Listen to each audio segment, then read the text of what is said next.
Buenos días, mi nombre es Salvador Zúñiga Hernández, ingeniero mecánico, egresado de la Universidad Simón Bolívar en Venezuela, con máster en antropología empresarial por parte del Instituto Humanix España. Mi presentación se llama Máquinas y Devenir, convergencias entre individuación, autopoiesis y metatécnica.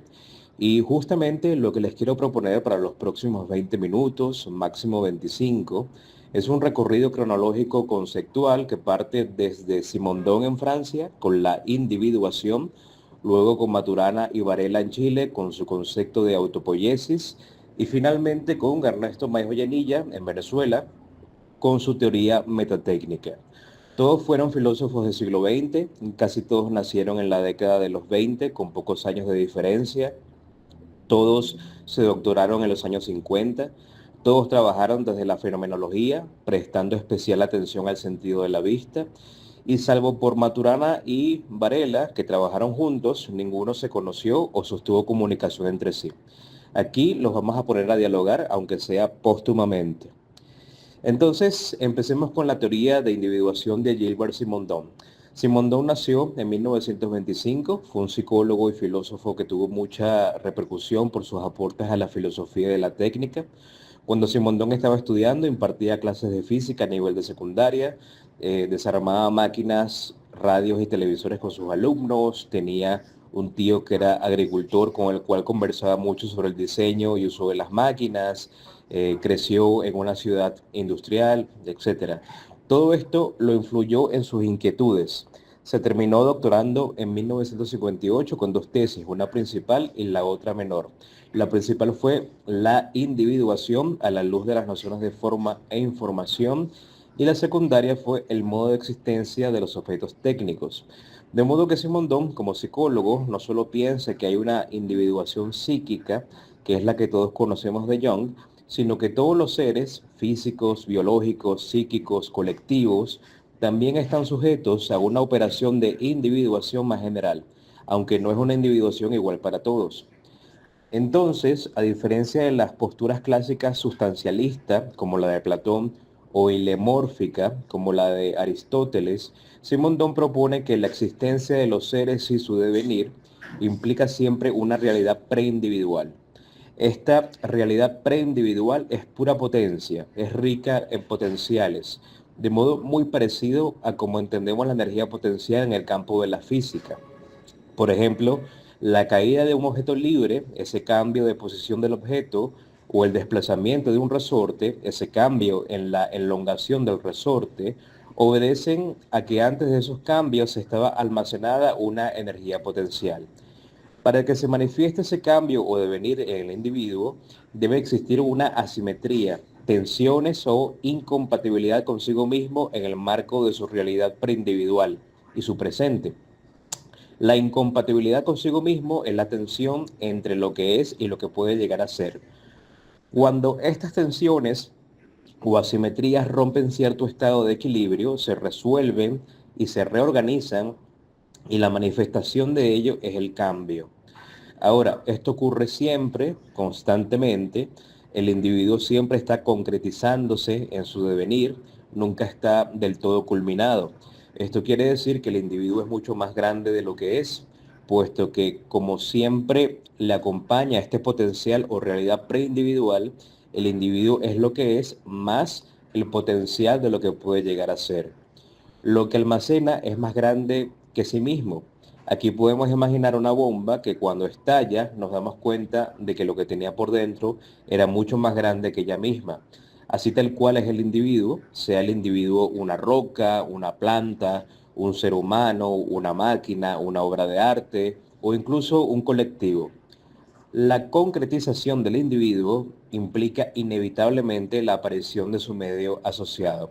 Así que la operación de individuación crea tanto al individuo como a su medio. Y esta relación entre ambos es dinámica y forma parte del mismo proceso de concretización. Entonces, hasta ahora podemos entender que el individuo se encuentra siempre en una fase del ser, es un ser parcial, una combinación de su realidad preindividual y su concretización. No puede existir aislado, sino que siempre existe con su medio asociado. Y por lo tanto, el individuo es una transición, puesto que no está completamente agotado. Por otro lado, la realidad del individuo es relativa, porque no es todo el ser, no es todo lo que es, y surge de una realidad preindividual donde no existía ni como individuo ni como principio de individuación, que era la manera clásica y escolástica de verlo. Ahora, para entender mejor la filosofía de Simondón, hay que echar mano de algunos conceptos. Por ahora voy a describir tres. La metaestabilidad, por ejemplo, es la condición del proceso de individuación. Para explicarla, nos podemos valer de esta gráfica, que es muy común en lecciones de física o ingeniería. Las tensiones o incompatibilidades que ocurren en el individuo debido a esas pulsiones entre su potencial preindividual y lo que es, pueden ser descritas usando analogías de sistemas en equilibrio. Cuando el individuo deviene o se concretiza, es porque se ha resuelto una tensión interna. Se ha pasado de un estado de equilibrio débilmente estable a otro fuertemente estable. Podríamos decir que el punto 2 es un punto de inflexión, un punto límite de inestabilidad o de equilibrio neutro. Y luego el punto 3, fuertemente estable, pasa a ser débilmente estable al punto 1, lo que nos sugiere un proceso circular o recursivo. Esto es muy importante. Luego tenemos la transductividad y la información. La transductividad es lo que describe cómo avanza el proceso de individuación. Es una operación que avanza paso a paso a través de su medio metaestable, haciendo que cada capa del individuo depositada sirva de inicio y comienzo de la constitución de las capas siguientes. El ejemplo paradigmático de Simondon respecto a esto es el de la formación de cristales. Podemos entenderlo valiéndonos del proceso de sedimentación como una metáfora de ello, ¿no? Los cambios en el individuo ocurren en las capas superiores mientras que la estructura base permanece fija. Esto también es muy importante. La información, por su parte, es el proceso de significación que surge de una disparidad. Un buen ejemplo sería la visión estroboscópica. La imagen que vemos con los ojos no es la sumatoria ni la superposición de lo que vemos con el ojo derecho e izquierdo. Se trata más bien de una imagen nueva, una síntesis que hace nuestro cerebro. Es una nueva información que llega gracias a una disparidad. Lo que llamamos o detectamos como cambio en el devenir es nueva información. Aquí implícitamente estamos asomando el valor del punto de vista del espectador o de quien puede notar la disparidad y sintetizarla en una nueva información. Esto es muy importante también. Luego vemos aquí esta tabla de los tipos de individuación. Aquí realmente lo importante es que para que ocurra una individuación psíquica, primero debe ocurrir una biológica y para que ocurra una biológica debe ocurrir una física. Un punto clave es que los individuos psíquicos, como nosotros, nos diferenciamos porque nuestra individuación psíquica es intermitente, estando la mayoría del tiempo sumergidos en nuestra psique, a diferencia de los animales.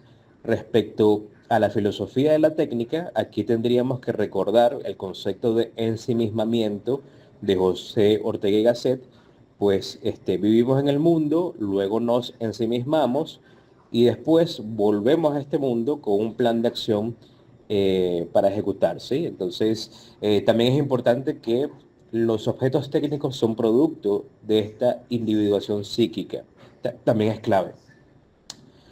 Ahora vamos con la autopoiesis. La autopoiesis es un concepto desarrollado por los biólogos chilenos Humberto Maturana y Francisco Varela, que describe la cualidad de los sistemas, especialmente los sistemas moleculares, de reproducirse y mantenerse espontáneamente por sí mismos. Por razones de tiempo, la mejor forma de explicarlo es a través de un ejemplo gráfico, que de hecho fue una simulación que Maturana y Varela realizaron en un software que se llama Protobio en los años 70. En el lado izquierdo vemos un conjunto de partículas que pueden ser átomos, moléculas, incluso células, que en principio se encuentran desordenadas en un dominio dado. Entre estas partículas hay unas reglas que son como un conjunto de compatibilidades y rechazos que van a ejercer alguna consecuencia en su dinámica. A priori no sabemos cuál será esa consecuencia. Entonces podemos jugar con estas reglas. Digamos que dos partículas B más una A deben producir una A partícula M y una A. Las M se pueden juntar entre sí y convertirse en cadenas como MM, MMM, MMMM, ¿ok? Dos partículas B producen una M y la cadena de M's es flexible y se puede cerrar sobre sí misma. Lo que observamos inmediatamente es que el conjunto de partículas se autoorganiza y se sostiene a sí mismo. Esta organización es un tejido de relaciones dinámicas en constante interacción. La cadena de M's forma un sistema cerrado que automáticamente define una unidad autopoyética y a la vez el medio circundante, tal cual como vimos en el caso de la individuación. También observamos que es un sistema cerrado, que no tiene entradas ni salidas, en el sentido de que la salida de la unidad autopoyética, su resultado, es ella misma, reproduciéndose y manteniéndose a sí misma. Si algo externo o interno intenta perturbar esta organización, esta unidad pondrá resistencia e intentará regresar al equilibrio dinámico anterior para conservarse. Así las cosas, esta autoorganización tiene unas propiedades o características claves que vamos a resumir de la siguiente manera. Los seres vivos son máquinas autopoyéticas y lo contrario también es cierto. Si un sistema es autopoyético, entonces es un sistema que está vivo. La naturaleza de los componentes de una máquina u organización autopoyética no importa para definirla, sino la trama dinámica de las relaciones entre sus componentes. Las máquinas autopoyéticas son autónomas, tienen individualidad, pueden ser definidas como unidades por su organización autopoyética y no tienen entradas ni salidas. El enfoque es estrictamente mecanicista, los seres vivos son determinados en su estructura base, mientras que su devenir es epigenético, ocurre en la superficie. Lo nuevo surge como una dinámica generativa, circular o recursiva. Los fenómenos biológicos surgen espontáneamente de diferentes contingencias históricas. No hay teleonomía o finalidad. El sistema y su medio surgen a la vez y espontáneamente. La aparición del nuevo dominio es producto de una simetría en el suceder, de una ruptura, y también emerge un nuevo nivel de fenómeno, que es la constitución de significados, también de modo parecido a la individuación, y también vamos a ver que el significado es muy importante en la metatécnica. Y de hecho, pasemos ya a la metatécnica. La metatécnica es una teoría desarrollada por Ernesto Maíz Vallenilla, un filósofo venezolano que es muy conocido por haber sido rector fundador de la Universidad Simón Bolívar, una universidad del talante muy tecnológico. Pero antes de ser rector y educador, era sobre todo un filósofo. Fue alumno directo de Heidegger en la Universidad de Friburgo y el 40% de su obra se lo dedicó al tema de la técnica. En 1990 publica su Opus Magnum, Fundamentos de la Metatécnica, un libro que, por cierto, fue traducido al inglés por Carl Beecham, quien nos honra con su presencia en este congreso.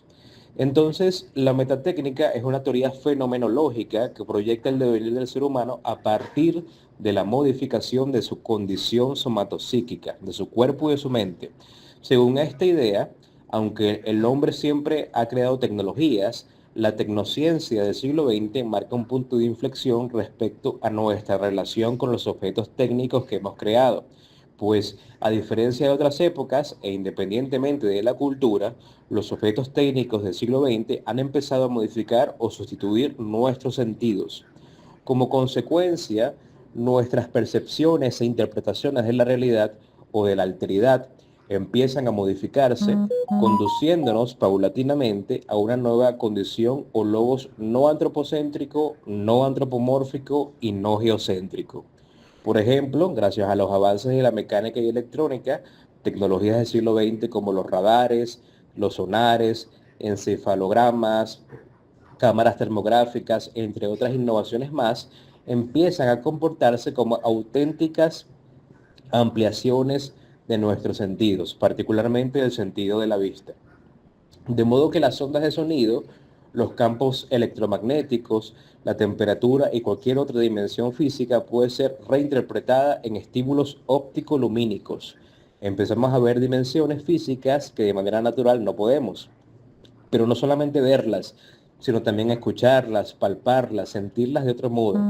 Esto genera una sinestesia artificial creada por nosotros mismos, que va alterando nuestras percepciones, luego nuestro lenguaje y finalmente nuestra ontología y logos. En esta continua modificación, los paradigmas epistemológicos que constituyen nuestra razón van perdiendo vigencia o validez.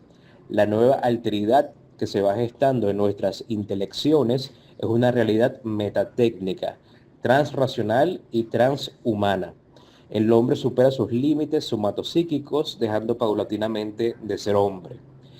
De hecho, tan sustancial se proyecta el cambio y la brecha entre lo que somos actualmente en esta realidad técnica histórica de lo que podríamos llegar a convertirnos en aquella asimilación metatécnica de la alteridad, que sería necesaria una nueva disciplina propuesta por Majoyanilla como nootecnia.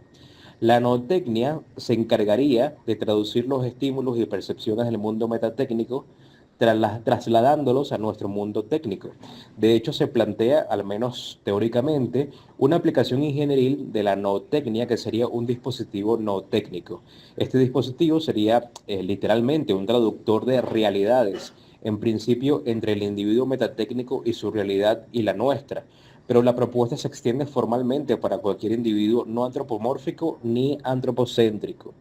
Entonces, en aquella alteridad metatécnica, percibida así por un individuo que no es antropocéntrico, ni antropomórfico, ni geocéntrico, habría un lenguaje transfinito que para hacerlo inteligible a nosotros debe procesarse primero a través de un dispositivo no técnico, de modo que los datos de aquella percepción se traducirían e interpretarían con las lógicas de nuestra razón técnica convencional. ¿Sí? En esta diapositiva vemos un modelo de transracionalidad donde al menos teóricamente esa traducción sería posible. Lo haríamos combinando lógica difusa y computación cuántica. Esto fue desarrollado en el año 2000 por los doctores Alberto Castillo Vici y Enodio Torres. Actualmente habría que probarlo con inteligencia artificial. Entonces, bueno, ¿cuáles son las características claves de la metatécnica? En este devenir, a modo de caracterización, el hombre históricamente ha venido creando su propio medio, al igual que las nociones anteriores, particularmente una supranaturaleza. El mecanismo principal de ordenamiento y dominio de la alteridad es el lenguaje, pues a través del lenguaje se inteligibiliza la alteridad. La modificación de nuestros sentidos incide directa y radicalmente en nuestro lenguaje a través de la modificación de sus estructuras lógico-sintácticas. De hecho, nuestro lenguaje es una constante expresión de nuestra interpretación espacio-temporal, donde se puede demostrar la significativa influencia de los estímulos óptico-lumínicos. El logo sustenta la racionalidad humana y este logos es principalmente óptico-lumínico, es decir, depende mucho del sentido de la vista. Con las tecnologías del siglo XX, el logo se va sustituyendo por otro metatécnico, transóptico y translumínico. Mientras ocurre esta sustitución, la alteridad se va vertebrando y organizando mediante recursos, sintaxis y límites distintos a los convencionales en nuevos horizontes transracionales. Este devenir hacia lo metatécnico no es intencional, no encierra alguna teleología, es una consecuencia natural del incremento de dominio o de la voluntad de poder que es propia de nuestra técnica convencional. Y bueno, ya todo lo que hemos explicado respecto a la nootecnia. Todo esto resume las características principales de la metatécnica. Ahora, bueno, si nosotros quisiéramos encontrar las convergencias y una síntesis de todo lo que hemos explicado, si tomamos nota de sus analogías, parecidos, esto es lo que podríamos decir, al menos para el caso del devenir del ser humano. El ser humano es un tipo de individuación psíquica y por ende biológica, cuyo proceso de concretización no ha concluido, sino que se encuentra en pleno y constante devenir. En lo biológico, su estructura somática opera y puede ser descrita determinísticamente desde la autopoiesis molecular, lo que le otorga formalmente la categoría de ser vivo o viviente. Y a partir de su condición biológica es posible su individuación psíquica, con la que a su vez es capaz de imaginar y crear objetos técnicos. Estos objetos técnicos influyen también en su devenir, pues el hombre tiene una relación transductiva con ellos, se va conformando con ellos. Podemos decir que los objetos técnicos son obra de su individuación psíquica, pero a la vez terminan siendo parte del medio asociado que le induce tensiones o asimetrías externas. Ahora bien, especialmente desde mediados del siglo XX, el proceso transductivo del ser humano ha empezado a integrar en sí mismo varios de los objetos técnicos de su propia inventiva, de manera tal que la individuación psíquica que originó estos objetos está siendo intervenida a su vez por ellos mismos. A esta transición paulatina y constante que implica un cambio en sus estados de equilibrio, dado que la condición somatopsíquica o individuación biológica del ser humano cambia, podemos llamarla metatécnica. Esta transición, tanto en lo biológico como en lo psíquico, es circular o recursiva y no encierra una teleología o algún propósito. En lo biológico simplemente es autoorganizativa y en lo psíquico es un corolario de la voluntad de poder.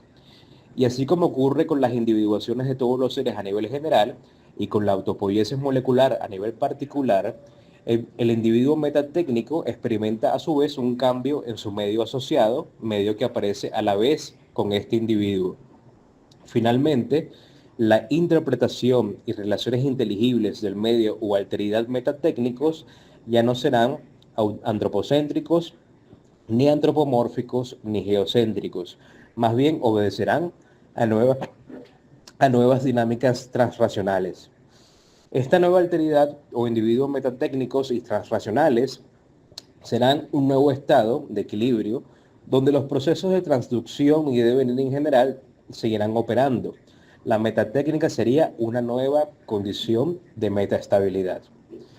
Ok, entonces ya para concluir, es bueno saber también que hay otras aproximaciones al problema del devenir. Una desde la física y matemáticas, con el principio de mínima acción, y la otra desde la escolástica, con el principio de individuación y la ratio seminalis. El principio de mínima acción establece, grosso modo, que la naturaleza es económica en todos sus aspectos, que el devenir de todo lo que existe está regido por el menor gasto energético posible.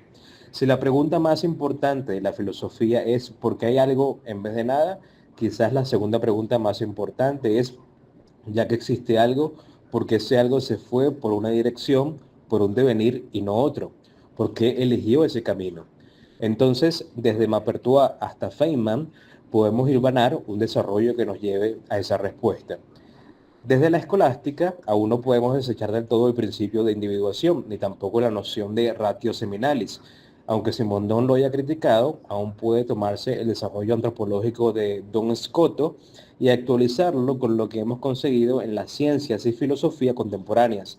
Entonces, bueno, todavía nos queda unos trechos por explorar. Muchas gracias.